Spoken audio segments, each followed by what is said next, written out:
Buenas, bienvenidos otra vez más a un nuevo podcast elitista, Café Anime, café divino. Sí,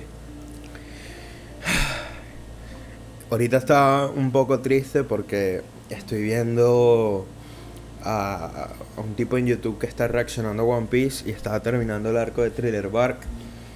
Y saben que hay un momento finalizando el arco de Thriller Bark que pega mucho al Kokoro y a mí me duele muchísimo. Y después tuve que ponerme a ver videos de Alex el Capo para como equilibrar la situación, reírme un poquito, porque de verdad One Piece me saca las lágrimas. ¿Saben que también me saca las lágrimas? La serie de la cual vamos a hablar hoy, Mushoku Tensei. Tiene muchos momentos increíbles que me han hecho llorar. Pero hoy no vamos a hablar de eso, porque siempre me voy por las ramas. Pero bueno, hoy vamos a hablar del setting. ¿Y cómo se me ocurrió hablar del setting? Bueno, en estos días estoy viendo también Monster y una serie espectacular, una obra maestra en toda regla, incluso a nivel de dirección, que muy pocas veces cuando uno ve siento yo que la gente no se fija mucho en la parte audiovisual de un anime a menos que destaque demasiado. O sea, tú ves, por ejemplo, bueno, Mushoku, el anime se destacó mucho, pero la gente decía, no, es como que la animación, los colores, y realmente hay mucho más más allá de lo que se ve a simple vista, sino lo que se transmite. De hecho, tengo un video hablando del simbolismo transmitido a través de la dirección del capítulo 23, si lo quieren ver. Creo que va a aparecer por ahí en la esquinita, a ver si lo puedo hacer. Pero bueno, Monster tiene una dirección increíble, y en uno de sus capítulos fue uno de los capítulos más recientes que estaba viendo, que es uno cuando los protagonistas están llegando a Checoslovaquia, más específicamente a Praga. Eh, Hay una parte en que me llamó muchísimo la atención y dije, puedo hablar de esto, porque esto la verdad me parece súper importante a la hora o sea, de hacer una adaptación al anime, y que la gente toma en cuenta solo si es muy intrusiva. O sea, si se nota demasiado es como que la gente dice, ah, bueno, mira, aquí está esto y tal.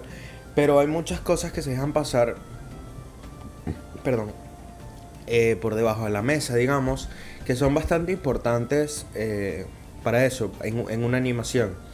Y en este caso voy a hablar del setting. Eh, el setting, digamos que es todo lo que compone o todo lo que uno puede ver, de escuchar, sentir, es todo lo que te transmite el mundo del que estás tomando parte al ver una historia. En este caso a mí me vino la idea viendo Monster cuando llegan a Praga, porque están llegando al... Esto es un pequeño spoiler, o sea, no voy a decir nada muy fuerte, pero están llegando a Praga, que es la capital la capital, perdón, que es donde nació eh, el villano principal de la serie, el cual durante toda la trama lo han tratado monstruo, de demonio, de el infierno, de cosas así. Y cuando llegan al sitio donde nació, lo primero que uno nota es esa atmósfera. ¿En qué sentido? La primera visión, la primera visita que le hacemos a Praga es de noche, es en medio de una plaza llena de personas. Alrededor de esas personas está como la ambientación está como roja, o sea, es decir, están las luces amarillas, sí, pero es como de noche, pero el sol todavía no ha terminado de caer y se ve un atisbo de rojo en el horizonte. Luego tienes todas las catedrales y construcciones casi góticas dentro de la ciudad. O sea, pareciera realmente que estás entrando a una concepción clásica de lo que podría ser el infierno, más allá de las cuevas y la lava y el fuego, sino algo más como traído el infierno al mundo. Es decir, construcciones oscuras, una ambientación entre roja y negra, personas amontonadas en un mismo sitio. O sea, y cuando yo vi eso, lo capté y dije, uff, esto lo puedo hablar muy bien trayéndolo a Mushoku Tensei en el podcast, porque Mushoku hace esto perfectamente. Y es el setting. Entonces, ¿qué compone el setting en este caso? Vamos a hablar del diseño del mundo, de la música, vamos a hablar de las ropas, vamos a hablar de los idiomas, vamos a hablar de las estructuras, vamos a hablar de las armas y vamos a hablar de la fisionomía de los personajes. ¿Qué quiero decir yo con esto? Que todos estos puntos los vamos a tocar, pero vamos a tocar no como qué es el diseño de mundo o qué es la música o qué es la ropa, sino qué te transmite todo esto, todos estos puntos cuando ves Mushoku Tensei. Y eso es lo que compone el setting, es como todo lo que vemos, todo lo que sentimos a través de los ojos. eh, bueno, no sé si... Bueno, más adelante me explicaré mejor y hablaré de casos específicos de la serie. Perdón, otra vez, tengo gases.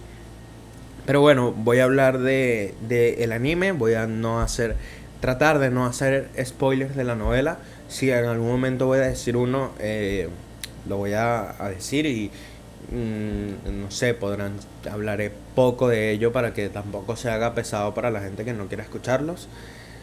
Y vamos a comenzar con el diseño del mundo.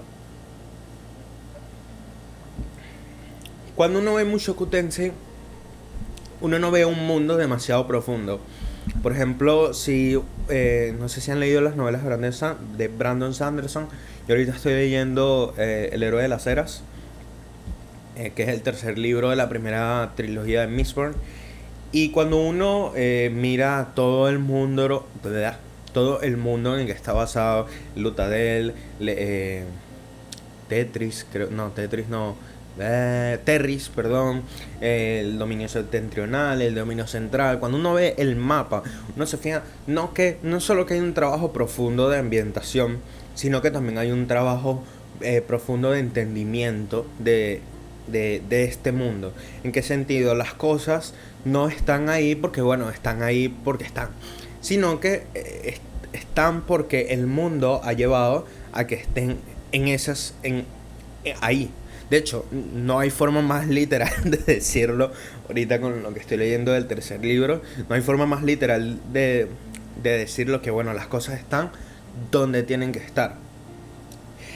Cuando uno ve Mushoku Tensei y uno ve el mapa de Mushoku, uno no se queda impresionado, como que wow, qué profundidad, qué alberga todo esto. Pero uno sí entiende que hay trabajo detrás. ¿Por qué? Porque uno, cuando lees un poco del lore del mundo, esto sí es un poco spoiler de la novela, sé que dije que no iba a hacer, pero no es un spoiler como de la historia, sino de cómo se formó el mundo. O sea, digamos que es parte de una precuela, pero X. El punto es que cuando miras el mundo de Mushoku Tensei te das cuenta de que el continente demoníaco se llama así porque no solo viven las razas de demonios ahí, que sí, es por eso, pero viven ahí porque a través de las distintas guerras que han habido durante todas las épocas que se han vivido en este mundo, ese es el continente, digamos, que ha salido peor.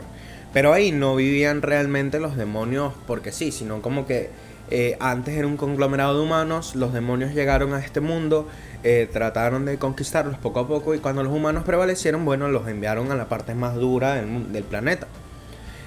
Luego tienes el continente Vegarito, que es como una combinación del central y el demoníaco por cómo se vive. No es tan complicado, pero sigue siendo un ambiente duro. Luego tienes el continente, bueno, creo que es el aéreo. Voy a buscarlo aquí un momento. Para ver.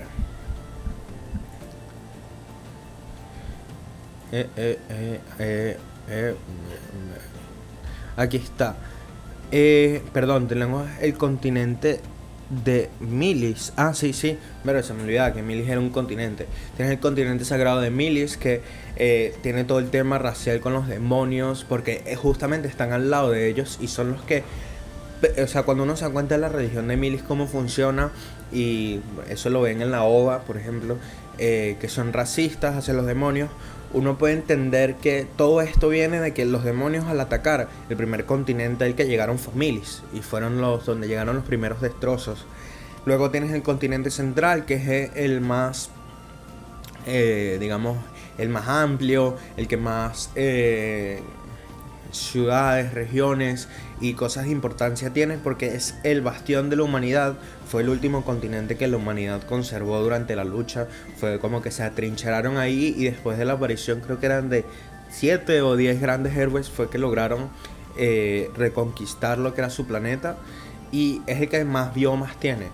es el que uno se puede dar cuenta. Hay zonas desérticas, hay zonas frías que están más al norte. O sea, hay una concepción geográfica planificada, digamos. No están las cosas como que, bueno, voy a poner nieve aquí en medio de toda esta zona de verde porque, bueno, me provoca. No, no funciona así. O sea, hay como que diferencias. El norte es más alto, entonces, bueno, hay nieve. Luego tenemos montañas, luego las montañas están las praderas, entonces es un clima mucho más agradable. Hay una... hay un trabajo detrás de esto. Y esto que nos transmite todo, prácticamente todo lo que quiere hacernos sentir la serie lo puede transmitir solo con el diseño de su mundo. Cuando estamos en Villabuena sentimos esa paz que nos transmite el viento, los espacios verdes amplísimos. De hecho, el verde es un color que cuando uno estudia la teoría del color se asocia mucho a eso, a la paz, a la tranquilidad. Por eso también el pelo de Sylvie es de color verde. Digamos, entonces esto se nos transmite a través del mundo, esa amplitud. Luego cuando llegas a sitios como Milis te transmite toda esa grandeza, esa elocuencia, esa forma religiosa de ver la vida. Luego tienes ¿cómo se llama? El gran bosque, que es donde viven las personas bestias, que te transmite, o sea, que su mundo, digamos, el lugar donde ellos viven no es como que, bueno, estamos colgados así porque somos los Wookiees, sino que tienen una época en donde no para de llover durante mucho tiempo y todo se inunda, entonces por esa razón se acomodaron a vivir arriba de los árboles. O sea, todo el diseño del mundo tiene un porqué, tiene una razón de ser, y eso es transmitido cuando lo estás viendo. Y eso es algo muy difícil de lograr. Porque, por ejemplo, comparándolo con el otro Isekai que tiene un nivel parecido al de Mushoku Tensei en cuanto a mundo, en cuanto, digamos, personajes, o sea, en cuanto a nivel general, que es Re:Zero. Cuando yo estoy entrando a la capital, o cuando estoy en Lugúnica, que es lo primero que se nos presenta, sí, es grande, pero no siento que sea yo algo increíble. Pues, un pequeño spoiler de la novela, o sea, sobre el mundo. Cuando uno entra a la capital, cuando tú entras a Milis, por ejemplo, o cuando tú entras a la capital del reino de Ranoa, de Asura, perdón, que es donde vive Ariel. Cuando tú entras y te están describiendo todo, tú sientes la grandeza de ese... De todo lo que estás viendo. O sea, tú sientes por qué esto es la capital, en qué se diferencia esto de otra ciudad grande. Porque, por ejemplo, cuando tú entras a Chiron, tú ves este reino increíblemente enorme, ves el palacio, ves todo y tú dices, verga, sí, se ve rechísimo. Pero cuando te describen cómo es la capital de Asura, tú dices, esto es otro nivel. O sea, y eso es algo súper inmersivo del mundo. Luego también tenemos la música, que acompaña, o sea, en Mushoku, por ejemplo, se utiliza de manera clásica. Sí, de manera clásica. ¿En qué sentido? La música en Mushoku busca acompañar los sentimientos que te quiere transmitir la serie. No es como que se utiliza, por así decirlo, voy a buscar un ejemplo. En Requiem for a Dream, por ejemplo. No sé si lo han visto, pero si ven Requiem for a Dream, hay una secuencia donde se están viendo como o sea, es como una secuencia donde quieren mostrar cuando unas personas se están drogando y cómo se sienten y que te transmite esas sensaciones y tal. La música o la banda sonora que está durante esos momentos no tiene nada que ver con lo que estás viendo. Simplemente se busca el shock. Entonces te transmite una sensación distinta a la música que la imagen. En Mushoku se utiliza de forma más clásica, es decir, la imagen acompaña la sensación que te quiere transmitir. Perdón, la música acompaña la sensación que te quiere transmitir la imagen. Cuando tú estás en Villabuena, la música te transmite esa calma, esa paz, esa tranquilidad. Cuando entras a Fitoa, te transmite algo distinto. Cuando entras a la boca del dragón rojo, creo que se llama, que es donde sucede lo de Orsted en el capítulo 21. La música ya te transmite otra cosa, distinta también a lo de a lo que otro lugar te está transmitiendo. No solo la del opening, que digamos que es una de las partes importantes que utiliza Bean para... Voy a utilizar mucho la palabra transmitir realmente, para transmitir esos sentimientos adentrándote de una vez al capítulo. Pero si no, la música, por ejemplo, cuando entras a la aventura, cuando entras a un sitio más o menos misterioso, suele acompañar ese sentimiento. Y eso es bastante importante porque no muchas series realmente lo logran. De hecho, Monster lo hace excelente. Monster, cuando van a lanzar un diálogo en específico que es importante, justo Madhouse coloca la música justo en el punto para destacar ese diálogo. Y eso es bastante importante. Un momento aquí, los perros están... Mis perritas están molestando. Bueno, como les iba diciendo, la música ayuda a que todo lo que el mundo ya nos quiere transmitir de por sí, por su creación, por su forma de ser, por su clima, por todo, acompañe ese sentimiento. Luego dentro del setting también tenemos otras cosas importantes a destacar, que son por ejemplo los idiomas, que es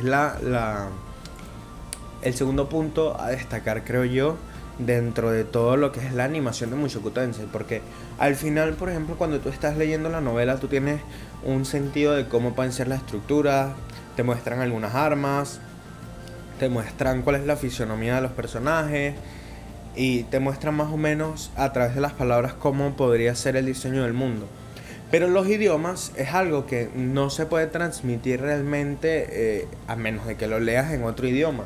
Entonces cuando tú llegas al anime de Mushoku Tensei y te presentan dos idiomas distintos que realmente suenan fonéticamente bien y que al final... Bueno, y que al final suenan fonéticamente bien y los utilizan los idiomas. Hay capítulos que están narrados casi que enteramente en otros idiomas. Y me parece bien la forma en la que los utilizan, porque por ejemplo cuando Roxy, o sea, dependiendo del punto de vista del que veamos las cosas, por ejemplo cuando Roxy llega al continente demoníaco, está recién llegada, digamos, y está con Talhan y está con Elina Liz. Ella tiene mucho tiempo sin hablar el idioma de los demonios y empieza y se le escucha a ella hablar el idioma de los demonios. Pero luego de pasar tiempo en el continente demoníaco, cuando sucede el capítulo donde encuentra a sus padres, ella ya se le escucha hablar japonés normal porque es su idioma nativo. Entonces ya ella lo ha descubierto, o sea, lo ha redescubierto, por decirlo de alguna forma. O sea, ya lo trata como su idioma tranquilamente, pues.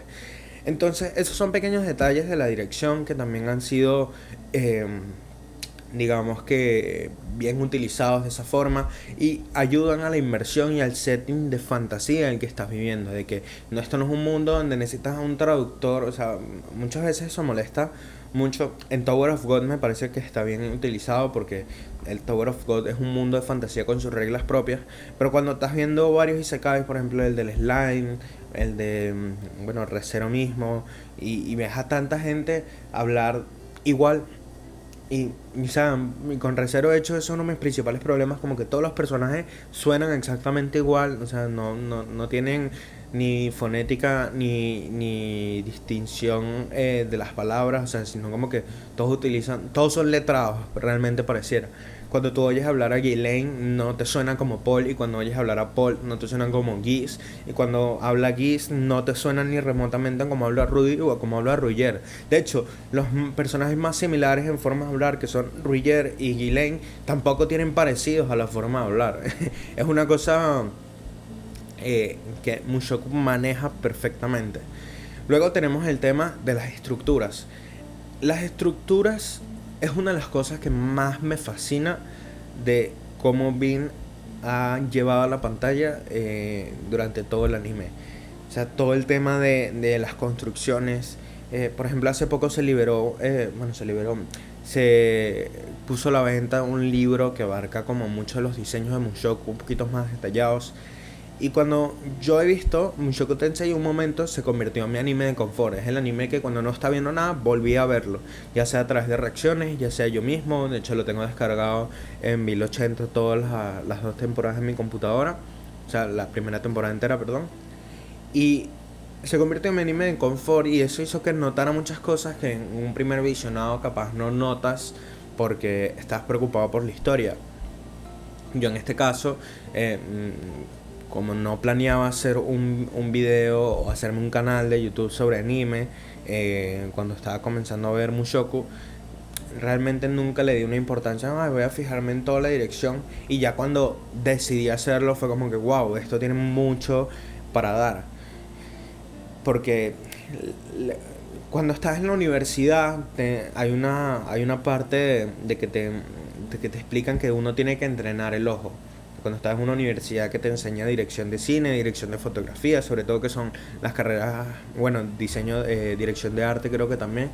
Pero bueno, hablando de dirección, o sea, dirección de cine, cuando tú estás entrando a la carrera, lo primero que te dicen es que tienes que educar el ojo. Por eso te mandan a ver un montón de películas. Yo creo que en mis primeros 2 semestres de la carrera, o sea, un año, vi como 400 películas, una cosa así.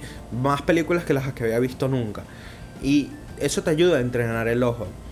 En un principio, cuando ya tú estás entrando al tercer y cuarto semestre de la carrera, eso lo que te hace es que ya no desconectas el cerebro nunca cuando ves una película. Siempre estás como pendiente, wow, mira este plano, uy, esto es lo que está tratando de transmitir el director con el posicionamiento de la cámara, mira, estoy haciendo un overshoulder, eso quiere decir que está haciendo tal cosa, wow, mira los colores que está usando en el etalonaje, esto quiere transmitir esto. Si uno se fija en tal cosa, mira, justamente está usando este tipo de montaje. O sea, uno tiene el cerebro en ese switch activado. Luego ya cuando te adentras más en la universidad, ya tienes mayor conocimiento teórico, empiezas a tener conocimiento práctico, te empiezas a concentrar en tu práctica y ya empiezas a valorar el consumo de contenido audiovisual de forma meramente de entretenimiento, de saber qué es lo grande que hace esa película, pero igual te dejas llevar, no te estás fijando tanto en como wow, mira esta escena, qué arrecho. O sea, sí lo haces, pero ya lo haces inconscientemente, ya no es como que estás con el cerebro pensando en todo el tiempo, mira que esto, mira aquello, fíjate en esto, sino es como que lo ves, y luego de que lo ves y lo disfrutaste es que piensas, wow, mira, se hizo esto, se hizo aquello. Es algo muy loco de cómo funciona el cerebro de esa forma. Entonces, cuando yo me puse a ver un Mushoku más detalladamente, fue que me di cuenta de que el estudio había hecho un trabajo increíble para transmitir lo que es cada reino a nivel de estructuración, de infraestructura, creo que sería la palabra más adecuada. Cuando ves las casas en Villabuena, ves que son rurales. Para los que sean venezolanos, se parecen a las casas mucho de la colonia Tovar o a las casas alemanas antiguas, y son, o sea, creo que una perfecta definición. Justo creo que estoy recordando ahorita, voy a buscarlo aquí, Inglourious Basterds House, para ver si... Ajá, bueno, si ven la película Bastardos sin Gloria o Inglourious Basterds y ven la casa del inicio de donde llega el general Hans Landa, pueden ver que tiene cierta similitud a las casas que uno ve en Villabuena, de ese estilo super rurales, antiguas, pero espaciosas y con un cuidado, digamos, bastante... no sé cómo sería la palabra. Es como...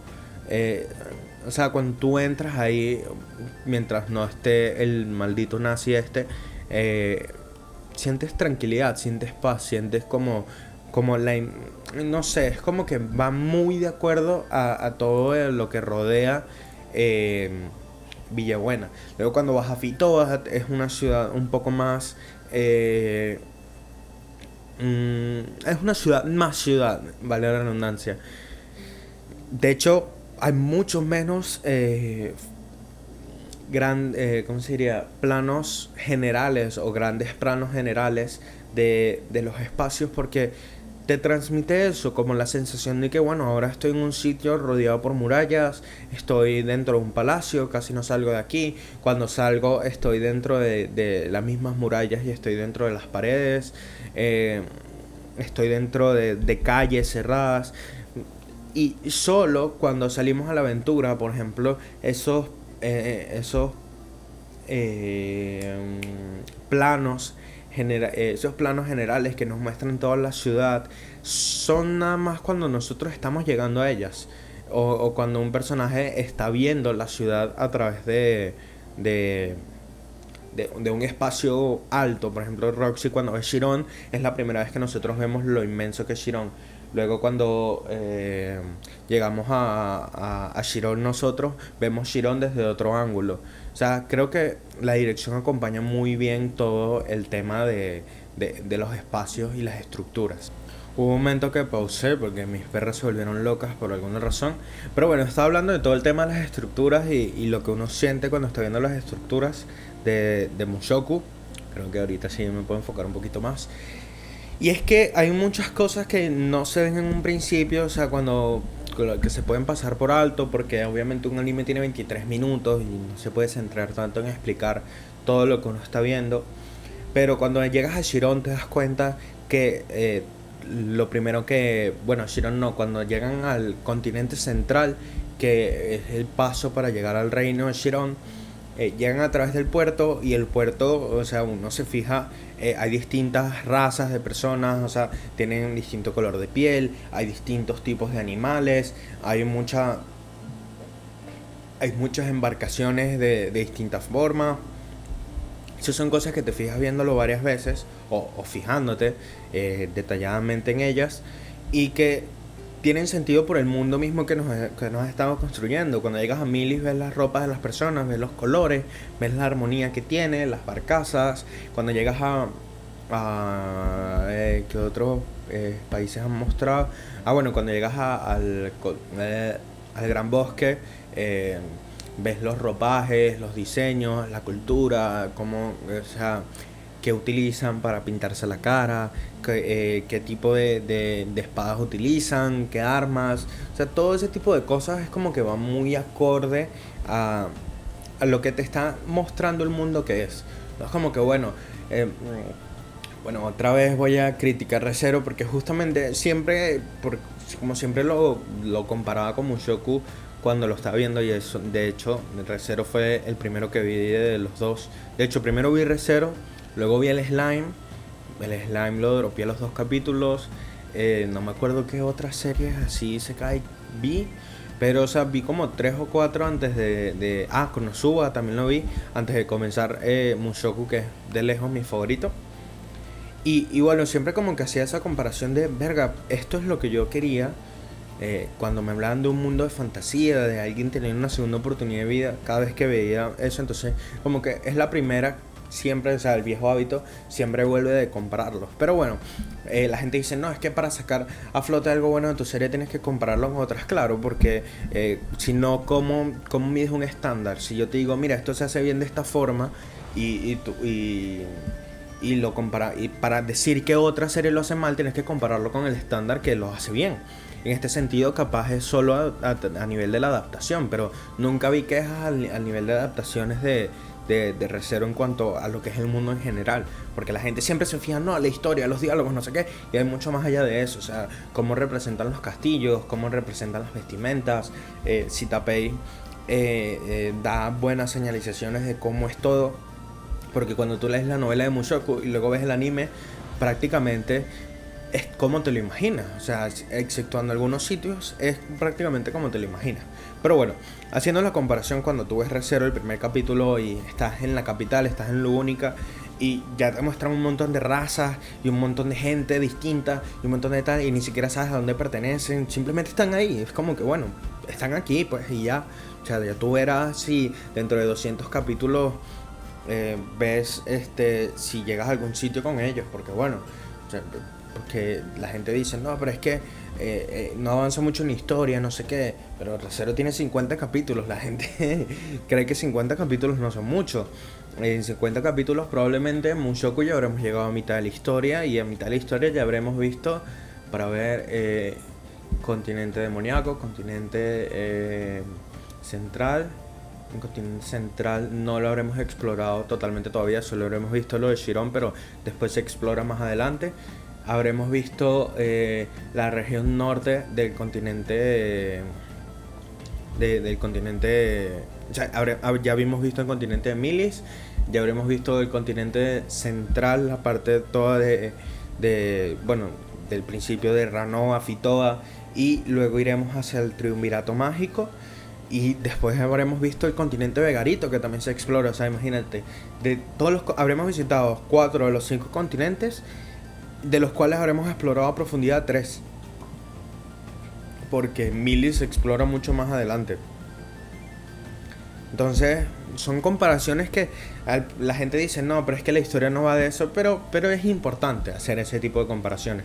De hecho, algún día haré un podcast sobre por qué la crítica en YouTube te cae tanto a nivel de, o sea, crítica guionizada, digamos, no de, yo digo mi opinión y ya, porque la gente tampoco sabe dar una opinión. Es como que esto es malo.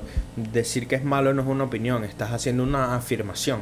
Tu opinión no puede afirmar algo, tu opinión es tu opinión, y tu opinión puede decir, mira, a mí no me gusta esto, me pareció que estaba mal hecho por estas y estas razones. Eso es una opinión dentro de lo que cabe. Para hacer una crítica tú tienes que tener además cierto conocimiento teórico de lo que estás hablando. No puedes hablar de, es que no me gusta, está mal el desarrollo de personajes. Por ejemplo, muchas veces me remito al video de Dai que hizo sobre Re:Zero, que a pesar de que yo no soy fanático de la serie, me parece un video patético, porque es como que te dice, no, pero es que este personaje actúa de muchas maneras distintas. Y luego viene un psicólogo, sí, porque tiene todo esto, y así actúan este tipo de personas. Y viene Dai y te dice, como él no sabe lo que es el desarrollo de personajes, no sabe cómo funciona la psicología de los personajes, no sabe quién es Jung, no sabe quién es Freud, no sabe qué son los arquetipos, simplemente habla desde el desconocimiento de un fan cualquiera. Él piensa que objetivamente tiene la razón cuando dice esas cosas, porque para afirmar que algo es malo tú tienes que saber por qué estás diciendo que es malo. No puedes decir como que no, esto es mal desarrollo, porque cualquier persona que venga y sepa más o menos medianamente del tema te va a decir, mira, estás totalmente equivocado, la estás cagando. Pero bueno, creo que me desvié bastante del tema. Es lo que yo digo, cuando tú ves esa cantidad de razas reunidas en un mismo sitio, de personas de distintos países que te los nombran, pero al final no ves una distinción real entre ellos. Es como que en Lugúnica ya hay hombres, digamos, humanoides, convertidos en animales. Pero luego ves la chica esta que viene de otro reino, que es como medio rusa, que en el sentido de que por la vestimenta que ella utiliza y no sé qué, y que solo busca el dinero, y tiene gente también animal. Es como que, bueno, pero ¿cuál es la diferencia entre esta gente animal y la otra gente animal? Solo porque vienen de otros países, tampoco están hablando en otro idioma, o hacen el amague de como tener un acento muy distinto, que dicen, no, es como que tienen el acento de Kansai, creo que dicen, pero solo lo utiliza la chica, no es como que lo utilice todo el mundo. Luego, o sea, es como que esas diferencias deberían ser bastante notables, porque bueno, considero yo, cuando estás en un mundo de fantasía, a lo mejor, por ejemplo, bueno, es que ya aquí, o sea, cuando uno está, yo soy venezolano, y cuando tú vas hacia Colombia, ya la gente es muy distinta unos a otros, a pesar de que compartamos muchas cosas, porque vivimos relativamente demasiado cerca de los colombianos. Buen chiste ahí. Somos personas muy distintas, o sea, en nuestra forma de pensar, en nuestra forma de crianza, en cómo tratamos nuestros problemas, de qué forma vemos nosotros cuáles son nuestros problemas, en la vestimenta incluso, en el habla sobre todo. O sea, hay muchas diferencias, y eso que estamos relativamente cerca. Cuando tú ves, por ejemplo, continentes distintos, ya es otro nivel, ya tienen que ser, o sea, ya tienen casi que simplemente tener parentesco por ser seres humanos. Y eso es lo que sucede en el mundo. Y luego tenemos algo que me pareció increíble la primera vez que lo noté. Creo que este es el último. Bueno, no, creo que también está el de las ropas, pero van casi que en conjunto con esto. Que me pareció increíble la primera vez que lo noté, y creo que fue releyendo la novela que hablaban de este punto. Y es sobre la fisionomía de los personajes. Que esto es algo que yo no noté en un principio, pero que cuando lo descubrí o lo descubrí o lo admiré por primera vez, por decirlo de alguna forma, fue como que, wow, hasta este punto se han fijado, se ha fijado Rifujin y se ha fijado el anime en este aspecto, y es la fisionomía de los personajes. O sea, cuando tú ves, por ejemplo, estás leyendo el volumen 7, este es spoiler del volumen 7, y ves a Sara y te la comparan con Eris, es porque vienen del mismo sitio, son del reino de Asura, tienen una fisionomía, tienen una cara, tienen una actitud, bueno, actitud ya es por otras razones, pero tienen una cara parecida, porque son del mismo continente, digamos, son del mismo país, y el país, digamos, que es relativamente cerrado en cuanto a las familias, entonces se parecen mucho entre ellas. Luego te vas a ¿cómo se llama? A Chiron, y Sanova tiene el mismo corte de pelo que Pax, por poner cosas similares. Ginger tiene un color de pelo similar al de la realeza, porque de hecho su familia es noble. Entonces, cuando tú te fijas en esos pequeños detalles, ves como los Grey Rats de la casa Notos tienen el pelo relativamente...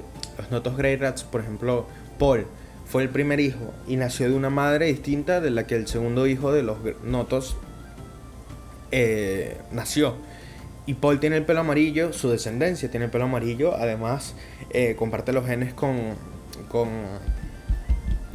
con Zenith, que es de la casa Latreya, y también tiene el pelo amarillo. Su descendencia, por ende, tiene el pelo amarillo, a menos que sean unos genes demasiado potentes como los de Lilia, que tienen un color muy dominante. Entonces, utilizando la ley de Mendel, te das cuenta de que el color de Lilia domina, porque es mucho más, creo que era...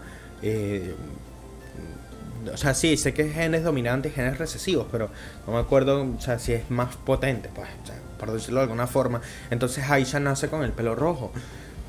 Y, o sea, son esos pequeños detalles que uno se va fijando y es como que, wow, o sea, hasta este nivel ha pensado el autor esta obra. Porque, por ejemplo, yo estoy leyendo, como decía, estaba leyendo a Sanderson. Y Sanderson tampoco se fija en estos detalles de como la fisionomía de, por ejemplo, cuando hablan de Strasventur, creo que nunca te lo dicen como cómo es físicamente, ni si se parece demasiado a Ellen, por ejemplo. Si te hablan de que su hermanastro sí se parece mucho a Ellen, pero nunca es como que algo importante dentro de la historia. Y eso agrega mucho parte de la inmersión, igual que las ropas, que es el otro punto. Cuando tú ves cómo se viste la gente dentro de Mushoku Tensei, te das cuenta de que van muy acorde a lo que necesitan, si son, por ejemplo, aventureros y tal. No es como que la típica, bueno, me pongo camisa y me pongo botas y ya soy un combatiente, como uno ve, por ejemplo, a Cavendish en One Piece. O sea, que ya tiene otro... O sea, que One Piece es otro tipo de historia, pero en este tipo de fantasías se comparte mucho de que como que las vestimentas no van muy de acorde por ejemplo, lo que están viviendo, a menos que vayan a un sitio demasiado frío, que ahí sí se ponen como unas túnicas y unas cosas. Pero creo que esto es más o menos todo lo que quería hablar sobre el tema del setting, qué es lo importante, qué es lo que quiere transmitir todo esto que nombré al espectador, por qué se hace de esa forma, que se gana a través de hacer las cosas bien, como se están haciendo hasta ahora en el anime de Mushoku, y que espero que continúe así, y que veamos muchas de las cosas que se vienen a futuro con el mismo nivel con las que vimos en la primera temporada, porque se vienen unos arcos y unas ¿cómo sería? Y unas locaciones que requieren un setting muy específico. Yo quiero ver, por ejemplo, el continente Vegarito animado, ver cómo van a ser esos desiertos, cómo van a ser esos monstruos, la universidad, que ya el primer vistazo que le dimos me pareció increíble, o sea, era como me la imaginaba, o sea, ya basta de, por ejemplo, esas estructuras japonesas que siempre están en los animes, sino que es algo que va acorde al mundo en el que estamos viendo. Todo ese tema me parece súper interesante y me da que se puede hablar muchísimo con más extensión de cada uno de ellos, pero creo que ya muy claro mi punto y que ya no hace falta como que siga hablando más y siendo redundante. Y entonces, nada, creo que eso era todo lo que quería hablar. Espero que les haya gustado este podcast sobre el setting en Mushoku Tensei, su importancia y relevancia para el espectador. Y nos vemos en la próxima.